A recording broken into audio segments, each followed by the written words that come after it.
The day was 21st of June and it was my 26th of birthday. সকালবেলা ঘুম থেকে উঠেই আমি আমার এসডিকে খুব মিস করছিলাম, কারণ এই বছরের বার্থডেতে আমি ছিলাম আমার মামার বাড়ি।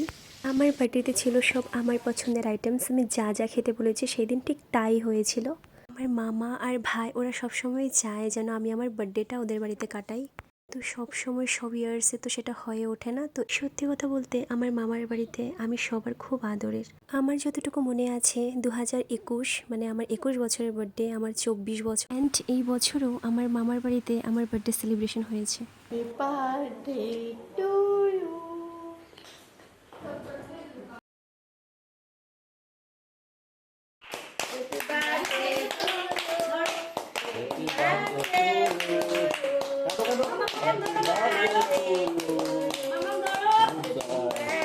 লাস্ট ইয়ার বিয়ের পর ফার্স্ট বার্থডে, যেটা আমার শ্বশুরবাড়িতে সেলিব্রেশন হয়েছিল।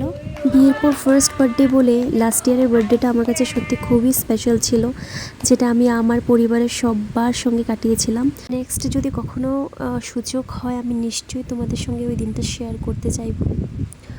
সো এভাবে আমি আমার দুই মাম্মামের সঙ্গে আমার বার্থডেটা স্পেন্ড করেছিলাম। যদিও এখানে আমার এই বছরের বার্থডে শেষ হয়নি, আমি বাড়ি আসার পর আবার সুজিতও আমার বার্থডে সেলিব্রেট করেছিল। সেটার ভিডিওস যদি পসিবল হয় অবভিয়াসলি আমি শেয়ার করব তোমাদের সঙ্গে। এখানে আমি জানি না আরশিয়ার সঙ্গে আমি কি করছিলাম। তারপর একে একে প্রত্যেকেই এসে আমাকে আশীর্বাদ করে নিচ্ছিল।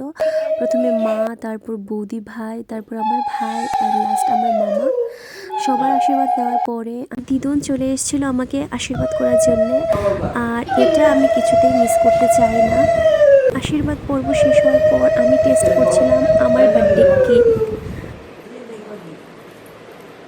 লাস্ট দুদিন ধরে পুজোর দশমীতে খুব হেভি খাওয়ার পর আমার বার্থডেতে আমি একটু সিম্পল খাবার খেতে চেয়েছিলাম। তার জন্য আমার পছন্দের হয়েছিল পাবদা মাছ, পোলাও, সাথে এগেইন আমার খুব ফেভারিট বুট ডাল, বেগুন ভাজি আর ডিম কারি।